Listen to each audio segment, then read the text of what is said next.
போயிட்டு என்னடா இன்னும் கவின் ஆளை காணுமே அப்படின்னு சொல்லிட்டு தேடிட்டு போகும்போது தான் எங்களுக்கு தெரியும் இந்த மாதிரி வந்து சுஜித் வந்து இந்த மாதிரி விஷயத்த பண்ணிட்டான் அப்படின்னு சொல்லிட்டு.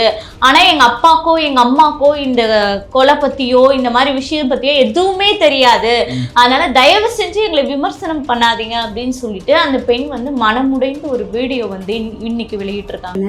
அப்போ யோசிச்சுட்டு நான் வந்துட்டு சொன்னேன், அவங்க அம்மா வந்துட்டு கால் பண்ணாங்க, அவனுக்கு எடுக்கல. நானும் கால் பண்ண எடுக்கல. நீங்கள் வேணால் பசிக்குதுன்னு சொன்னாங்க அவங்க அம்மா, சாப்பிட போங்க, நான் வேணால் வர சொல்கிறேன்னு சொல்லியிருந்தேன். அதுக்குள்ளே இப்படி ஆயிடுச்சு. சம்பவத்தில் வந்து நம்ம ரெண்டு பக்கம் பிரித்து பார்க்கலாம். ஒன்று சுபாஷினியோட சைடு, இன்னொன்று வந்து கவினோட அப்பாவோட சைடு. கவினோட அப்பாவோட சைடு இந்த கொலை நடந்த பிறகு அவங்க வந்து பாடியை வாங்கலை, காதலன் இறந்து போயிட்டாரு, உங்களுக்காவது ஒரே ஒரு பாதிப்பு. ஆனால் 3 பக்கமும் பாதிப்பு இருக்கக்கூடிய ஒரு பெண்ணாக இந்த சமூகத்தை அடுத்த கட்டத்திற்கு பார்க்க வேண்டும். இன்னைக்கு வந்து திருமாவளவன் அவர்கள் அப்படின்னு பார்த்தோன்னா நீங்க சொல்லக்கூடிய அந்த பட்டியலினத்தின் ஒரு பிரதிநிதி அப்படின்னு சொல்லிட்டு ஆட்சியாளர்களுடன் கைகோர்த்து கொண்டிருக்கிறார். போயிட்டு வந்ததுக்கு அப்புறமா மச்சான் நீ எஸ்சியாடா அப்படின்னு சொல்லிட்டு அணிலாந்து அவன் கூட பேச மாட்டான். இத்தகைய சம்பவங்கள் நிறைய நடந்திருக்கு, கல்லூரியிலையும் நடந்திருக்கு. பிரிட்ஜு கீழே படுத்துட்டு இருக்காங்க. எந்த திருமாவளவன் போய் இங்க காப்பாத்தினாரு? இல்ல வேற எந்த தலைவர், இந்த ஜெகன்மூர்த்தி, இல்ல வேற எந்த அம்பேத்கர், வேற எந்த பெரியார்?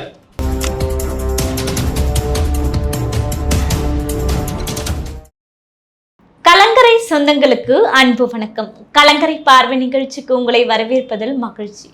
வணக்கம் தம்பி. வணக்கம். நலமா இருக்கீங்களா? நல்லா இருக்கேன். இன்னைக்கு இந்த வீடியோல நம்ம எதை பத்தி பார்க்க போறோம்? ஒன்றும் இல்லைக்கா, இந்த தூத்துக்குடி மாவட்டத்தில் நடந்த அந்த ஆணவ படுகொலை, கவின் என்ற ஒரு பொறியியல் அந்த படித்த ஒரு பட்டதாரி, கிட்டத்தட்ட 1.5 லட்சத்திற்கும் மேலே சம்பளம் வாங்குகிற ஒரு இளைஞர்.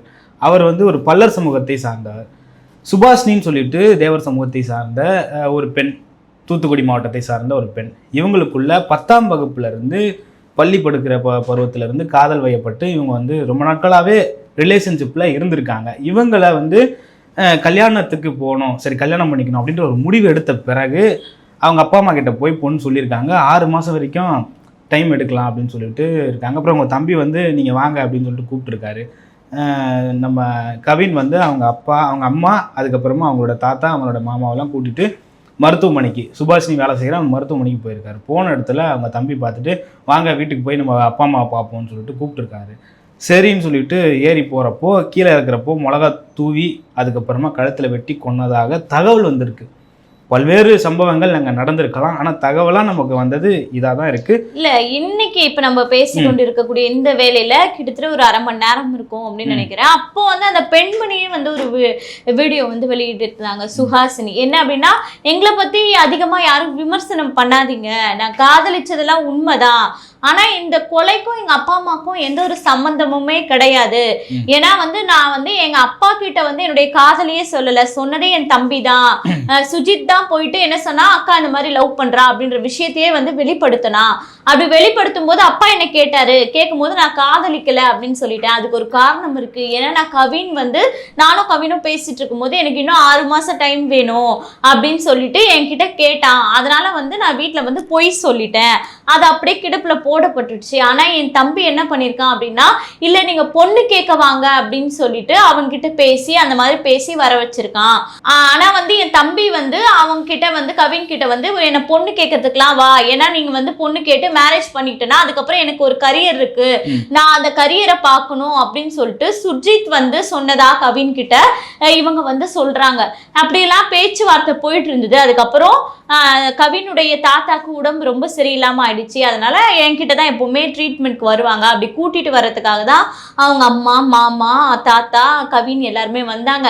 நாங்க எல்லாம் உட்காந்து ஒரு ரூம்ல தாத்தாவோட ட்ரீட்மெண்ட் பத்தி பேசிட்டு இருந்தோம். கவின் வந்து நான் வெளியில சாப்பிட்டுட்டு வரேன்னு சொல்லிட்டு போனாப்புல, போயிட்டு என்னடா இன்னும் கவின் ஆளை காணுமே அப்படின்னு சொல்லிட்டு தேடிட்டு போகும்போது தான் எங்களுக்கு தெரியும் இந்த மாதிரி வந்து சுஜித் வந்து இந்த மாதிரி விஷயத்த பண்ணிட்டான் அப்படின்னு சொல்லிட்டு. ஆனா எங்க அப்பாக்கோ எங்க அம்மாக்கோ இந்த கொலை பத்தியோ இந்த மாதிரி விஷயம் பத்தியோ எதுவுமே தெரியாது, அதனால தயவு செஞ்சு எங்களை விமர்சனம் பண்ணாதீங்க அப்படின்னு சொல்லிட்டு அந்த பெண் வந்து மனமுடைந்து ஒரு வீடியோ வந்து இன்னைக்கு வெளியிட்டு இருக்காங்க.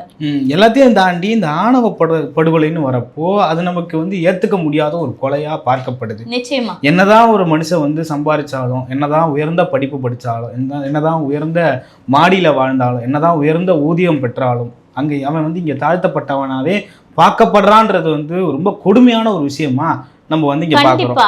இன்னொன்னு என்னன்னா, இப்ப இருக்கக்கூடிய நம்மளை ஆட்சி செய்யக்கூடிய அந்த ஆட்சியாளர்கள் என்ன சொல்றாங்கன்னா, நாங்க கொள்கை தலைவரா வச்சிருக்கக்கூடிய பெரியார் என்ன சொன்னாரு, ஜாதியை ஒழிச்சாரு. எங்க பெரியார் என்ன செஞ்சாருன்னு நீங்க கேட்கலாம். எங்க பெரியார் தான் இந்த ஜாதியை ஒழிச்சாரு, பெண் விடுதலையை மீட்டெடுத்தாரு, அப்படி இப்படின்னு கதை சொல்றாங்கல்ல. அப்படி எல்லாம் இருக்கும்போது ஆனா இன்னைக்கும் வந்து சாதி ஆவண படுகொலைகள் நடந்துட்டு இருக்கு அப்படின்றத விஷயம்லாம் கேட்கும் போது, அப்ப எங்கயா சாதி ஒழிஞ்சுது, சாதி ஒழிஞ்சுதுன்னு சொல்றீங்களே, ஆனா இது தொடர் கதையா இந்த ஆணவ படுகொலை அப்படின்றது நடந்து கொண்டே இருக்கு. அப்ப இதற்கு ஒரு தீர்வு கிடைக்கலன்னா அப்ப இந்த சமூகத்துல சாதி ஒழியலன்னு தானே அர்த்தம் அப்படின்ற மாதிரியான கேள்விகளும் எழுது. இந்த சம்பவத்துல வந்து நம்ம ரெண்டு பக்கம் பிரிச்சு பார்க்கலாம். ஒன்னு சுபாஷினியோட சைடு, இன்னொன்னு வந்து கவினோட அப்பாவோட சைடு. கவினோட அப்பாவோட சைடு இந்த கொலை நடந்த பிறகு அவங்க வந்து பாடியை வாங்கல.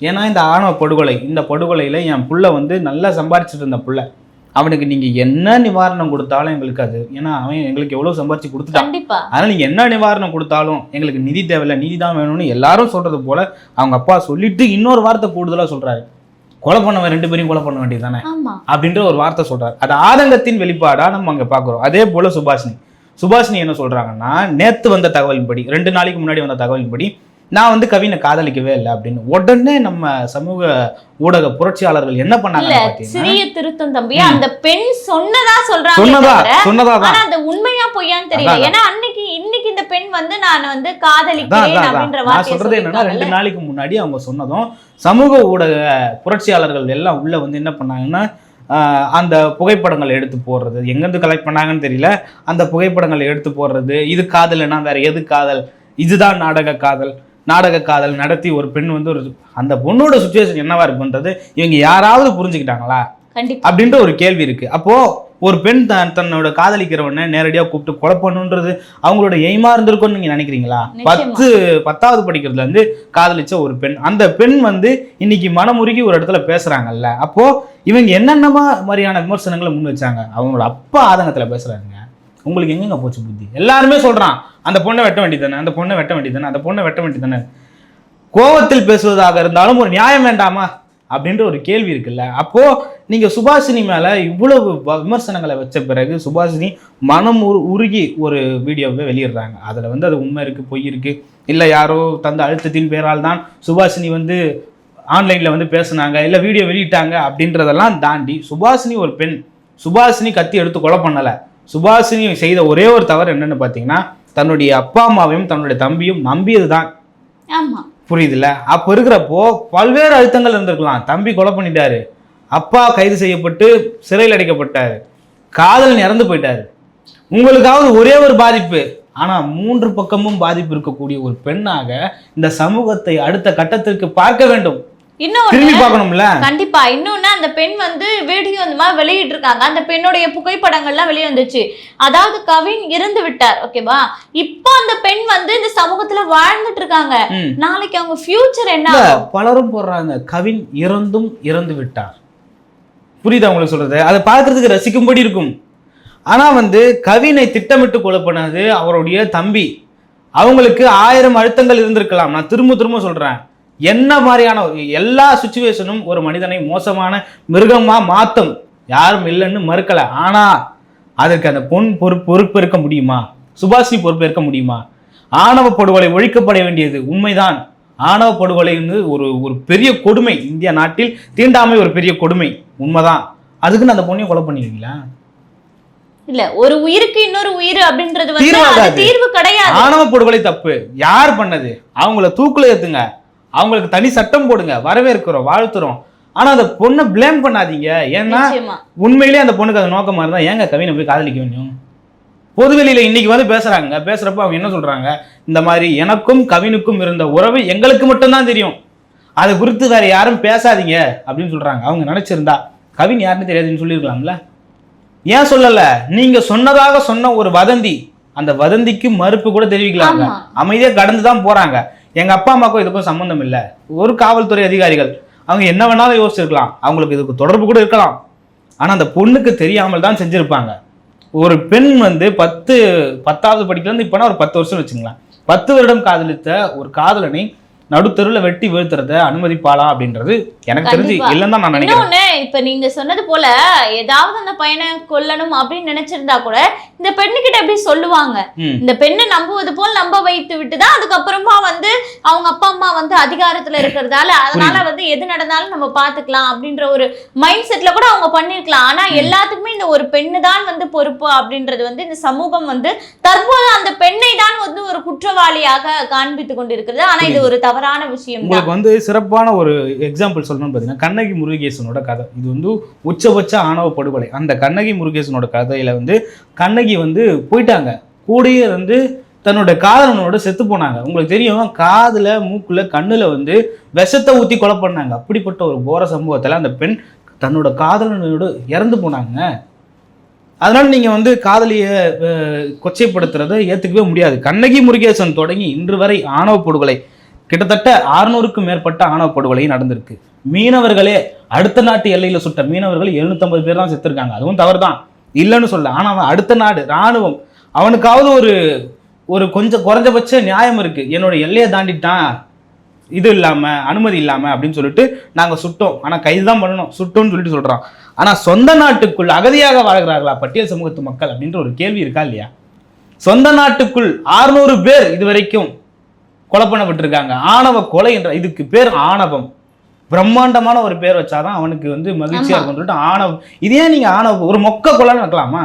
இல்ல, ஆணவம் சொல்றது எதுக்காக அந்த பேர் வருதுன்னா, பொண்ணுட்டு போய் சொல்றான் பத்தியா அந்த ஸ்டேஷன்ல, நான் தான் பொண்ணேன், காரணம் எங்க அக்காவை வந்து அவன் லவ் பண்ணான், இந்த ஜாதியை சேர்ந்தவனுக்கு நான் எப்படி கட்டி கொடுப்பேன், அதனால பொண்ணுன்னு அவன் போய் அந்த திமிரோட சொல்றான்ல அந்த போலீஸ் ஸ்டேஷன்ல.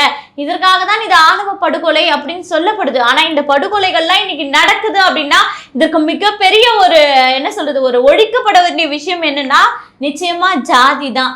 ஆனா நம்ம வந்து ஜாதிகள் இல்லையடி பாப்பான்னு அன்னைக்கு பாரதியார் பாடினாரு. ஆனா இன்னை வரை அது வந்து பேசப்படுதா அப்படின்னு கேட்டா ஒரு வார்த்தையா கூட இன்னைக்கு வந்து அது இல்ல அப்படின்னு தான் நம்ம சொல்லணும். ஏன்னா இன்னைக்கு வந்து திருமாவளவன் அவர்கள் அப்படின்னு பார்த்தோன்னா நீங்க சொல்லக்கூடிய அந்த பட்டியலினத்தின் ஒரு பிரதிநிதி அப்படின்னு சொல்லிட்டு ஆட்சியாளர்களுடன் கைகோர்த்து கொண்டிருக்கிறார். அப்போ இந்த பட்டியலின மக்களுக்கு இந்த மாதிரியான விஷயங்கள், படுகொலைகள், துயரங்கள்லாம் ஏற்படும் போது இந்த திருமாவளவன் அவர்கள் எங்க இருக்காரு? மேடைக்கு மேடை நீங்க பேசுறீங்கல்ல, அம்பேத்கரின் கொள்கைகளை, அம்பேத்கரை பத்தி பேசுறீங்கல்ல, என்னைக்காவது நீ தாண்டா ஒரு பட்டியலின சமூகத்தை சேர்ந்தவன், ஆமா நான் தான் பட்டியலின சமூகத்தை சேர்ந்தவன், நான் பறையன்னு சொல்லிட்டு நீ திமிரா நில்லுடா, அந்த ரோட்ல திமிரா நடடா, அப்பதான் உனக்கான மரியாதை இந்த இடத்துல கிடைக்கும், நீங்க எங்கேயுமே தலை குனியாதீங்க, அவமானப்படாதீங்க அப்படின்னு சொல்லிட்டு இது வரைக்கும் சொல்லி கொடுத்துருக்காரு யாருக்காவது?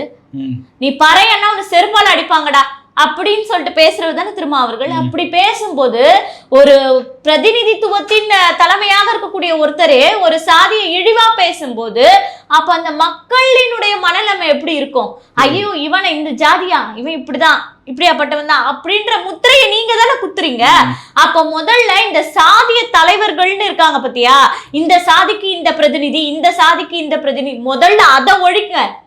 ஓட்டு கேட்கணுமா, நீங்க மக்களுக்கு நல்லது செய்யுங்க, என்னென்ன நல்லது செஞ்சீங்களோ அதை வச்சு வந்து ஓட்டு கேளுங்க. அதை விட்டுட்டு இந்த சமூகத்துல அஜித்குமார் செத்தா நாடார் சமூகத்தை சேர்ந்த ஒருவரை வைத்து பேரம் பேசி அந்த இடத்துல வந்து அதை சால்வ் பண்ண நினைக்கிறீங்க இல்லையா, அங்கதான் சாதிகளினுடைய அந்த வரம்பு வந்து உச்சத்தை அடைகிறது. சரியா? அதனால வந்து முதல்ல நீங்க ஒழிக்க வேண்டியது என்னன்னா, இந்த சாதிகளின் பிரதிநிதி நீ அவன் நிக்கிறானோ முதல்ல அவனை தான் அடிக்கணும். அப்பதான் இந்த தமிழ்நாட்டுல ஓரளவாவது சாதியை வந்து ஒழிக்க முடியும் அப்படின்றது உண்மையான விஷயம். மிருகம் கூட, ஓரறிவுள்ள மிருகம் கூட வந்து சக உயிரை வந்து கொலை பண்ண மாட்டான். ஆனா இவன் வந்து எப்படி சொல்றது, ஒரு சமூகத்தை நீ வேற சமூகன்றதுக்காக கொலை பண்ணிடலாம் அப்படின்றத வந்து ஏத்துக்கவே முடியாது. இன்னொன்னு பாத்தீங்கன்னா கவுண்டன் பாளையம்னு சமயத்துல ஒரு படம், அந்த படத்துல நீங்க பாத்தீங்கன்னா என் வீட்டு பொண்ணை நீ காதலிச்சோம் நான் வெட்டு வேண்டாம் பிரச்சனை பேசுறாங்க. இதெல்லாம் ஊக்குவிக்கும் விதமா படங்கள் எடுக்கிறீங்களா இல்லையா? எவ்வளவு கொடுமையான விஷயம் இது. அப்ப இத்தகைய படங்களை எடுத்து நீங்க வந்து ஊட்டி விடுறீங்களா ஆணவ படுகொலைகளை இன்னும் ஊட்டி விடுறீங்க. இன்னமும் சில படங்கள்ல நீங்க பாத்துருமே, இந்த சமூகத்தை சேர்ந்தவன் செருப்பு போட்டுட்டு போனா அந்த செருப்பு தலையில தூக்கி அடிச்சாங்கடா அந்த காலத்துல. ஏயா காட்டுற? அது அந்த காலத்துல நடந்து முடிஞ்சிடுச்சு. இன்னைக்கு அதை ஞாபகப்படுத்துற. இன்னைக்கு அந்த சாதியில இருக்கவன் எப்படி காட்டுறான், இருக்கான், வாழறான், அவனோட வாழ்க்கை முறை உயர்ந்துடுச்சு, அந்த சாதியில வளர்ச்சி அடைந்துச்சுன்னு காட்டு படத்துல எதுக்கு அன்னைக்கு வந்து இந்த சமூகத்தை சேர்ந்தவன் செருப்பு போட்டுக்கிட்டு போனா, அப்ப வந்து அடிச்சு தலையில தூக்கி வச்சான்னு எதுக்கு அந்த சமூகத்தை சேர்ந்தவனை இழிவா காட்டுற? அதுதானே இன்னைக்கும் அந்த சமூகத்தின் மீது உள்ள பார்வையை வந்து இழிவான போக்குல கொண்டு போகுது. புரியுது. இப்ப கவினோட இடத்துல இருந்து நீங்க பாத்தீங்கன்னு வச்சுக்கோங்க, அவர் வந்து நான் நல்லா சம்பாரிச்சிட்டேன், நல்லா எங்க காலேஜ்ல வந்து கோல்டு மெடலிஸ்டுங்க, நல்லா சம்பாரிச்சு நல்ல பட்டம் பெற்று வந்தாச்சு, நம்மள வந்து சாதியா பார்க்க மாட்டான், நம்ம பொருளாதாரத்துல மேல வந்துட்டோம் அப்படின்ற ஒரு நம்பிக்கையில் தான் கவின் வந்து தூத்துக்குடிக்கு போயிருப்பாரு. அவரோட கழுத்தில் கத்திப்படும் வரை அவர் என்ன நினைச்சிருப்பாரு, நாம் உயர்ந்தவன் அப்படின்னு நினைச்சிருப்பாரு. ஆனா நீ என்ன சம்பாரிச்சாலும் நீ தாழ்ந்தவன் தாண்டா அப்படின்னு சொல்லிட்டு ஓங்கி ஒரு வெட்டும் பொழுது அவரோட மனநிலை எப்படி இருந்திருக்கும்னு யோசிச்சு பாருங்களேன். நிச்சயமா தன்னுடைய அம்மா, தன்னுடைய தாத்தா, தன்னுடைய காதலி 3 பேரையும் ஒரு அறையில் விட்டுட்டு வந்து நடு ரோட்டில் வீதியில் விழுந்து கிடந்தார். அதான் திரும்ப திரும்ப சொல்லுவேன், ஒரே ஒரு நாள் பட்டியல் சமூகத்து மக்களாக நம்மால் வாழ முடியுமா அப்படின்ற ஒரு கேள்வியை நான் மீண்டும் மீண்டும் எழுப்புறதுக்கான காரணம் அதான். ஒரு ஸ்கூல்ல படிக்கிறப்பங்க SC/ST மாணவர்லாம் எழுந்து நில்லுங்கன்னு சொல்லுவாங்க. எழுந்து நிற்கிறப்போ உங்களுக்கு தெரியாதுங்க, அன்னைக்கு வரைக்கும் மாணவர்கள்லாம் ஒன்னா இருப்பாங்க. அன்னைக்கு அவன் போய் ஸ்காலர்ஷிப்காக தான் போயிட்டு வருவான். போயிட்டு வந்ததுக்கு அப்புறமா மச்சான் நீ எஸ்சியாடா அப்படின்னு சொல்லிட்டு அன்னிலேருந்து அவன் கூட பேச மாட்டான். இத்தகைய சம்பவங்கள் நிறைய நடந்திருக்கு, கல்லூரியிலையும் நடந்திருக்கு. அப்ப கூனி குறுகி எழுந்து நின்றதுண்டா அப்படின்ற ஒரு கேள்விக்கு. காதலிக்க தயங்கியதுண்டா? காதலிக்கும் போது அது அது வந்து நாடக காதல், திரைப்படத்துல போட்டு காட்டுவான், இது நாடக காதல்னு கொச்சைப்படுத்தி பணத்துக்காக லவ் பண்றான். அப்படியே காதலிச்சு கல்யாணம் பண்ணாலும் ஆணவ படுகொலை என்ற பேரில் வெட்டி வீழ்த்தப்பட்டு ரோட்டில் விழுந்து கிடந்ததுன்றா அவன் எத்தனை பேருங்க? இதே கண்ணகி முருகேசன்ல இருந்து கிட்டத்தட்ட 600 பேருங்க சென்னையில நடக்குதுங்க. வெட்டி ரத்த வெள்ளமா ஓடுவான். அதான் சொல்றேன், நாட்டுக்குள் அகதியா இருக்கணும் பட்டியலினத்து மக்கள். இல்ல இதுல இன்னொரு விஷயமும் பார்க்கணும். இதுல இதே பட்டியலினத்துல வந்து ஒரு பெண் வந்து வேற ஒரு உயர்ந்த சாதியை சேர்ந்த ஒரு பெண் வாழ வராங்கன்னா எதற்கு வந்து அந்த பையன் கொலை செய்யப்படுறான்றதுக்கு ஒரு சின்ன எக்ஸாம்பிள் சொல்றேன் பாரு. அதுக்கு இப்ப தேவர் பல்லர் இந்த சமூகத்துக்கு இடையே தான் இப்ப கொலை செய்யப்பட்டிருக்காங்கன்னு வச்சுக்கோங்களேன்.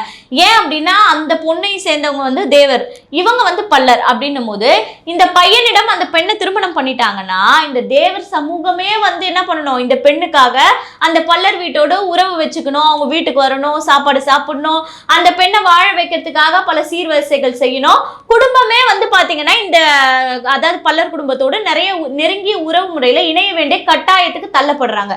அப்ப வந்து என்னன்னா என்ன இவன் பொண்ணை கட்டி கொடுத்துட்டு இந்த மாதிரி போய் அவங்க வீட்டுக்கு போறான் வரான் இந்த மாதிரி இணைஞ்சிட்டு இருக்கான்ட்டு அக்கம் பக்கம் உள்ள அதே தேவர் சமூகத்தை சேர்ந்தவங்க பேசுவாங்க. அப்ப அந்த குடும்பத்திற்கு மேலும் மேலும் இழிவு வருதுன்னு ஒரு தாட் வருது பத்தியா, அது ஒரு முக்கியமான காரணம் தம்பி. இன்னொரு விஷயம் வந்து பாத்தீங்கன்னா இதே உயர்ந்த சாதியில அந்த பையன் இருந்து தாழ்ந்த சாதியில இருந்து இந்த பெண் வந்து இணைஞ்சாங்கன்னு வச்சுக்கோங்களேன், அது ஒரு பிரச்சனையாவே பார்க்கப்படுறது கிடையாது இந்த சமூகத்துல. அதற்கும் ஒரு சிறந்த உதாரணம் ஏன் அப்படின்னா இந்த பெண் வந்து இந்த தாழ்ந்த சாதியில இருந்து அந்த பையன் திருமணம் பண்ணிக்கிட்டானா இந்த பெண்ணு மட்டும்தான் வரா. புரியுதா? இந்த பெண்ணுக்காக அவங்க வீட்டுல உள்ளவங்க என்ன பண்ணுவாங்க, ஐயோ நம்ம இந்த பெண்ணை கட்டி கொடுத்துட்டோம், இருந்தாலும் நம்ம வந்து இந்த சமூகம் அப்படின்றதால அவங்க ஒத்துக்கவே இல்லை, ஏதோ ஒத்துக்கிட்டு இப்ப கல்யாணம் பண்ணி கொடுத்துட்டோம், அதனால சரி பொண்ணு எங்க இருந்தாவது நல்லா ஆகட்டும் அப்படின்னு சொல்லிட்டு மறைமுகமா வெளியில சந்திச்சு வந்து பாத்துட்டு போவாங்க. அப்போ அந்த குடும்பமே வந்து இவங்களுக்காக அந்த இடத்துல வந்து உறவு கொள்ள போறது கிடையாது. ஆனால் பெண் வந்து இந்த தவறை செய்யும் போது அந்த குடும்பமே வந்து உறவு கொள்ளுது. இதுதான் வந்து இந்த சமூகத்தின் இழுக்காக பார்க்கப்படுது. அதனாலதான் இந்த ஆணவ படுகொலைகள் தொடர்ந்து நடந்துகிட்டே இருக்கு. ஏஐ ஆர்டிஃபிஷியல் இன்டெலிஜென்ட்ல வந்து கவினை மீண்டும் கொண்டு வந்திருக்காங்க. கவின் வந்து ஒரு மேகத்துல நின்று பேசுறது போல இருக்கும். அதுல வந்து அவன் பாத்தீங்கன்னா நான் வந்து நல்லா படிச்சிருக்கேன், கோல்டு மெடலிஸ்ட், என்னை வந்து நான் வந்து என்னோட காதலியே கிட்டத்தட்ட 10ஆவதுல இருந்து காதலிச்சுட்டு வரேன், அவன் ஏன் இப்படி பேசுறான்னு தெரியல, ஒரு அழுத்தங்கள் காரணமா இருக்கலாம் அப்படின்னு சொல்லிட்டு அதுல கொண்டு வந்திருக்காங்க. அதை பாக்குறப்போ நமக்குலாம் நம்ம இந்த காலகட்டத்திலேயே வாழறோம், நம்ம வந்து ஒரு 21ஆம் நூற்றாண்டுலையா வாழறோம் அப்படின்ற ஒரு கேள்வி நம்ம கொள்ளி எழுது. ஏன்னா நம்மளோடு இருந்தவன், நம்ம இளைஞர் போலவே அவனும் நல்லா வாழ்ந்துட்டு இருந்தவன், அவனுடைய காணொலிகள் எல்லாம் காட்டுறாங்க, ரொம்ப நல்லா எல்லாரோடையும் சேர்ந்து மகிழ்ச்சியா இருந்தவன், அவன் வந்து இப்போ இறந்து போய் கிடக்குறான் அப்படின்றப்போ அதுக்கு காரணம் ஆணவ கொலை அப்படின்னு வரப்போ அதுக்கு தனி சட்டம் ஏற்றுனா சரியா போயிடுமா அப்படின்ற ஒரு இப்போ வந்து குழந்தைகளை வந்து பாலியல் வன்கொடுமை பண்றாங்க, அப்ப நீங்க வந்து போக்சோன்னு ஒரு ஆக்டை கொண்டு வந்துட்டா அது நின்றுச்சா? இல்ல, நடந்துட்டு தானே இருக்கு.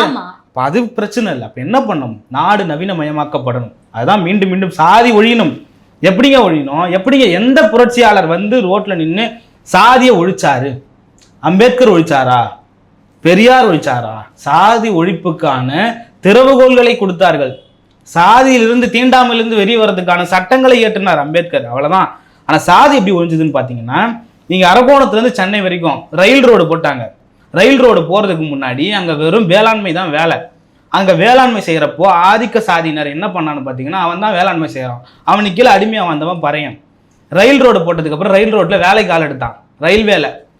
இங்க அடிமையா இருந்த பறையனை வேலைக்கு எடுத்து உழைப்புல தன்னுடைய உழைப்பை போட்டு அவன் கவர்மெண்ட் ஸ்டாஃபா மாறினான்.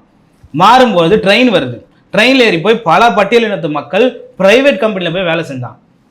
புரியுதா? வேளாண்மை செஞ்சவன் பொருளாதாரத்தில் நெளிவு பெற்று விட்டான். ஆனா பிரைவேட் கம்பெனிலயோ ரயில்வேலயோ வேலை செஞ்சவன் பொருளாதாரத்துல மேம்பட்டுட்டான். அப்ப இவன் அவனுக்கு கீழே பூனி குறுகி கை கட்டி நின்னவன் இன்னைக்கு கோட்டு சூட்டு போட்டு அவனுக்கு ஈக்குவலா காரு பைக்ல போய் நிக்கிறான். காரணம் எந்த புரட்சியாளனும் கிடையாது, நவீனமயமாக்கப்படுதல் தான். பணம் தான், பொருளாதாரம் தான் இங்க எல்லாத்தையும் மாத்துது. நீங்க பாருங்க, உங்க கிராமத்துல கூத்து நடக்கும், அந்த கூத்துல ஊர் தெருவில் நடக்கிற கூத்துக்கு காலனி தெருவில் இருக்க வர மாட்டான், காலனி தெருவில் நடக்கிற கூத்துக்கு ஊர் தெருவில் இருக்க வர மாட்டான், தனித்தனியா பிரிச்சு நடத்துவாங்க திருவிழாக்களே. ஆனா சென்னையில தியேட்டர்ல என்ன நடந்தது? உன்னை விட 10 ரூபா மேல கொடுத்தா நீ எந்த சாதிக்காரனா இருந்தாலும் உங்க தலை மேல நான் உட்காந்து பார்க்கலாம் அப்படின்ற ஒரு முறை வருது. காரணம் என்ன? நவீனமயமாக்கப்படும் போது ஊரு காலனி பிரிஞ்சிருந்தது, அப்பார்ட்மெண்ட் எல்லாம் சேர்ந்து ஒன்னா நிக்கிறோம்ல. 2000 ஆண்டு காலமா நடந்த அடிமைத்தனம் ஒழியறதுக்கு பல ஆண்டு காலம் தேவைப்படும், பொறுத்து இருக்கணும். ஆனா அதுக்காக ஆணவ படுகொலையை நம்ம ஆதரிக்கல. என்ன பண்ணோம்? நவீனமயமாக்கப்படுறதுக்கு உங்களுக்குள்ளேயும் எனக்குள்ளேயும் சாதி இல்லைன்னு நீங்க சொல்றீங்களா? இன்னைக்கு ரயில்ல போறப்போ தெருவில் போறப்போ நீங்க பட்டியல் சமூகம் விட்டுருங்க, இருளர் சமூகத்து உழைப்பாளி ஒருத்தன் வரான், இல்ல குறவர் சமூகத்துல இருந்து ஒருத்தன் வரான், குரியக்கார சமூகத்துல இருந்து ஒருத்தன் வராங்க. உன்னை ஒராசிட்டானா நீ தொடைக்க மாட்டியா?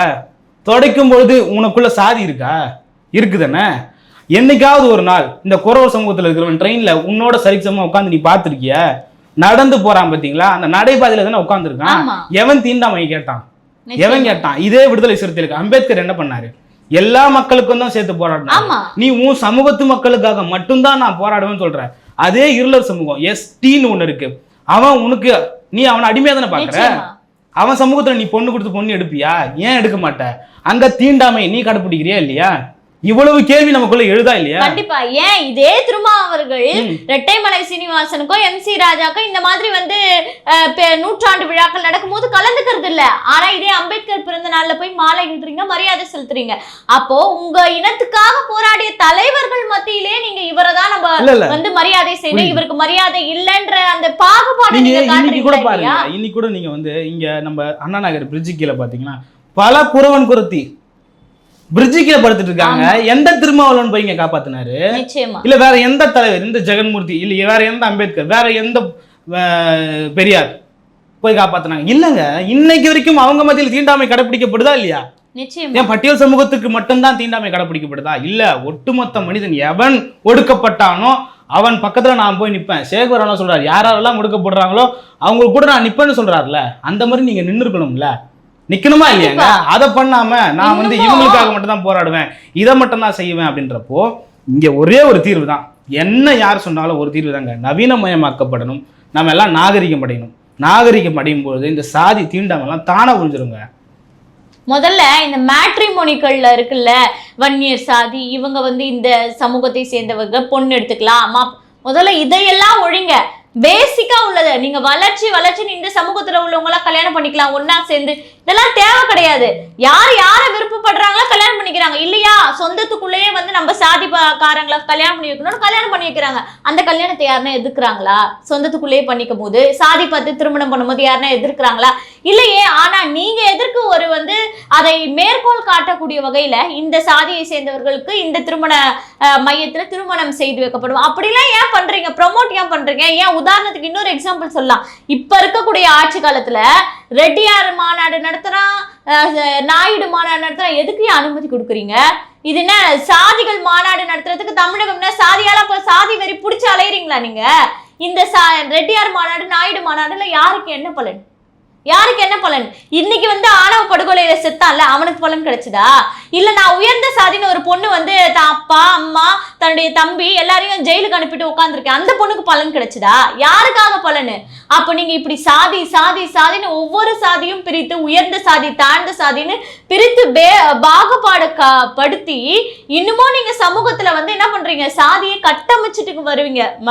மிகப்பெரிய ஒரு கட்டடமா நீங்க சொன்னது போல நவீனமயமாக்குதல் அப்படின்ற பேர்ல எல்லாரும் சமம்னு எல்லாருக்குமே என்னைக்கு உணவு வேலை எல்லாமே கிடைத்து வறுமை நிலை நீங்கி எல்லாருமே சமமான ஒரு இடத்துல அமர்றாங்களோ அன்னைக்கு தான் இந்த சாதி ஒழிக்கப்படும். அது வரைக்கும் சாதி ஒழிஞ்சிடுச்சுன்னு சொல்லிட்டு ஒரு இருட்டு அறையை காட்டி மக்களிடம் ஏமாத்த மட்டும்தான் இல்ல. அது வரைக்கும் இந்த பட்டியல் சமூக மக்களுக்கு நம்ம குறைஞ்சபட்சம் நம்மளோட கருத்தை நம்ம சொல்ல வர்றது என்னன்னா, தயவு செய்து காதலிக்கிறத விட்டுருங்க. ஏன்னா மன வலியோடு நம்ம சொல்றோம், நீ இந்த சமூகம் அந்த சமூகம்ன்றதை தாண்டி காதலிக்கிறதே நீங்க விட்டுருங்கடா. நீங்க வந்து பிறந்ததே ஒரு சாபக்கேடுன்னு நீங்க நினைச்சிட்டு காதலிக்கிறதே விட்டுருங்க. அப்படிதான் நம்ம சொல்லணுமோன்ற மாதிரி தோணுது. ஏன்னா இன்னும் எத்தனை கொலைங்க பாக்குறது, ஒரு பெண்ணுக்காக இன்னும் எத்தனை கொலையை நம்ம பாக்குறது அப்படின்ற ஒரு கேள்வி வந்து நம்ம மனசை உறுத்துதா இல்லையா? அப்ப என்ன பண்ணோம், காதலிக்கிறத நீ விட்டுரு. அதே போல மாற்று சமூகத்தினர் தயவு செய்து கொலை பண்ணாதீங்க. அவனை கைது பண்ணி அவன் வந்து என் பொண்ணு கெடுத்துட்டான்னு சொல்லி கைது பண்ணி சிறையில் கூட வச்சிருங்க. ஆனால் கொலை பண்ணாதீங்க. கொலை பண்ணுறது அந்த சமூகத்தின் மத்தியில் பெரும் அழுத்தத்தை ஏற்படுத்தும், அந்த சமூகத்தின் மத்தியில் பெரிய ஒரு ஷேக்னஸை உண்டு பண்ணுங்க. ஏன்னா இது ஒரு இடத்துல மட்டும் நடக்காதுங்க, இது ப்ரொமோட் ஆகி இன்னொருத்தன் இன்னொருத்தனை வெட்டுவான். சென்னையிலேயே இது நடக்கிறதுக்கான நவீனமாக சாதி கூட மாறதுக்கான வாய்ப்பு இருக்குது. ஏன் சொல்கிறேன்னா, நான் நவீனமயமாக்கம்னு நம்ம பேசுகிறப்போ இதையும் நம்ம பேசணும்னு தோணுது. ஏன்னா இன்னைக்கு சென்னையில் சொல்கிறாங்க, நான்வெஜ் இல்லாதவன் தான் என் வீட்டுக்கு வரணும் அப்படின்னு சொல்லிட்டு, பீஃப் சாப்பிட்றவன் என் வீட்டுக்கு வரக்கூடாது அப்படின்னு சொல்லிட்டு சொல்றாங்க. இப்ப நவீனமா சாதியோ மாறுதோ அப்படின்ற ஒரு பயம் நமக்குள்ள இருக்கு. சாதி ஒழியணும், எப்படி ஒழியணும்னு தெரியாது, ஆனா ஒழியணும். அதுதான் இங்க மாற்றுதலை உண்டு பண்ணும். நிச்சயமா சாதிகள் ஒழியணும்னா முதல்ல மக்களாகிய நம்மளிடத்துலதான் வந்து பாத்தீங்கன்னா விழிப்புணர்வு நிச்சயமா ஏற்படணும். ஒவ்வொரு மக்களும் நமக்குள்ள ஒரு சாதி இருக்கா, அந்த சாதியை வச்சு நம்ம யாராவது ஒரு நபருக்கு தீங்கு செய்யறோமா அப்படின்றத ஒவ்வொரு மனிதனும் தனிநபராக சிந்தித்து பார்த்து சமுதாயத்துல மாற்றத்தை ஏற்படுத்தினால் மட்டுமே இந்த சாதி ஒழியும் அப்படின்ற விஷயத்தை பதிவு பண்றோம். நன்றி, வணக்கம்.